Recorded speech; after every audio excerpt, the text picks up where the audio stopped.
Hello friends, welcome to my YouTube channel your study guide. तो friends, आज के इस वीडियो में हम लोग 29 अक्टूबर की पहली शिफ्ट में जितने जीके जीएस के क्वेश्चन पूछे गए थे और इंग्लिश के क्वेश्चन पूछे गए थे, हम लोग उसका एनालिसिस करेंगे।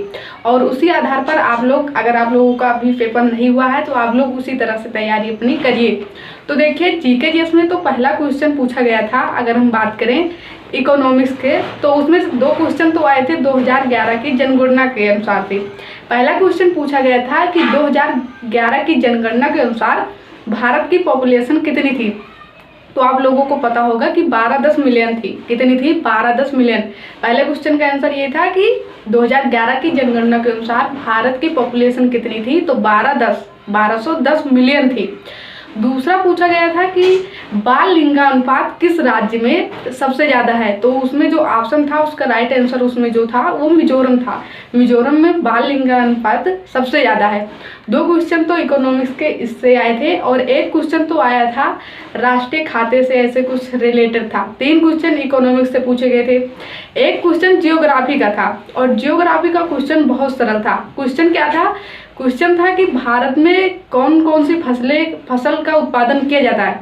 उसमें ऑप्शन था खरीफ की फसल, रबी की फसल, जायद की फसल और एक फसल का नाम किसी दूसरे देश का था।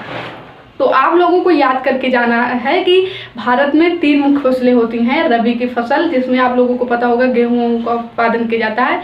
खरीफ की फसल में धान मान का उपज किया जाता है और खरीफ की फसल जिसमें खरबूजे और तरबूजे आते हैं।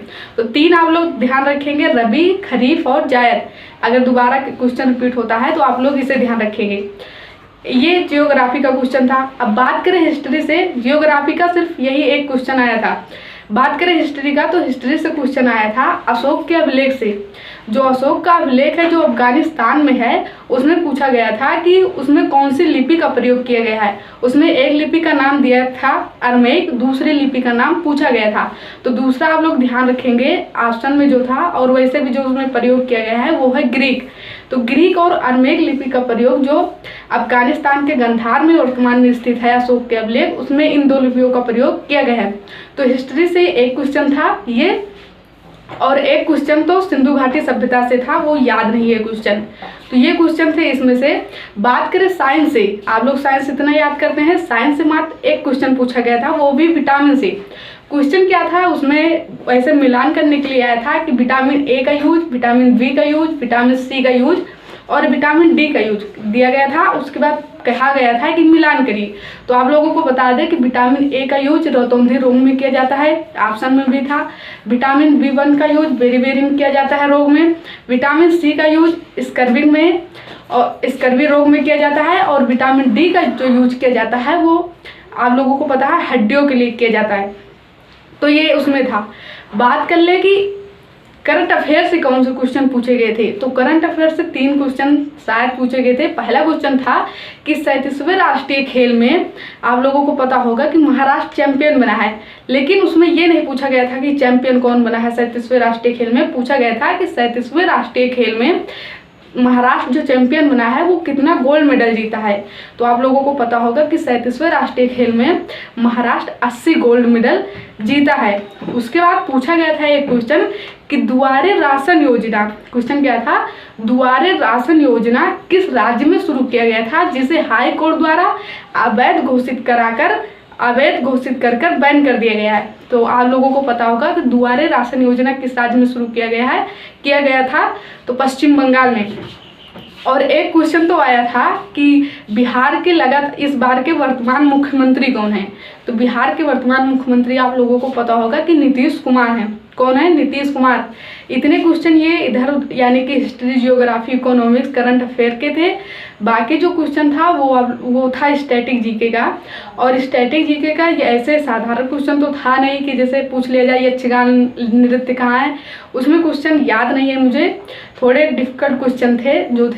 अब बात कर ले हम लोग की आप लोगों को पढ़कर क्या जाना है। अगर आप लोगों की परीक्षा नहीं हुई है तो आप लोग 2011 की जनगणना जरूर पढ़कर जाइएगा, इससे क्वेश्चन जरूर पूछे जाएंगे। बात करें कि इंग्लिश में कौन से क्वेश्चन आए थे, तो बात कर ले करेक्ट स्पेल्ड का, तो 2 क्वेश्चन आया था करेक्ट स्पेल्ड का।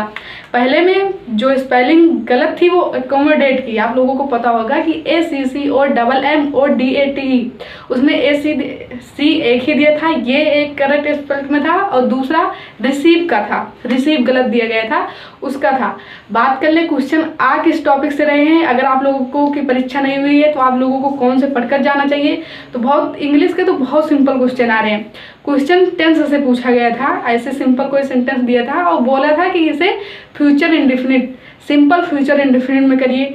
एक क्वेश्चन ये टेंस से पूछा गया था और एक क्वेश्चन एडजेक्टिव से था, जो फर्दर आप लोगों को पता होगा FARTHER और FURTHER, फर्दर एक आगे के लिए और एक समय के लिए आता है, इसके यूज से पूछा गया था। तो एक क्वेश्चन था टेंस से, एक क्वेश्चन था एडजेक्टिव से, और सिनोनिम का क्वेश्चन थोड़ा सरल ही आया था।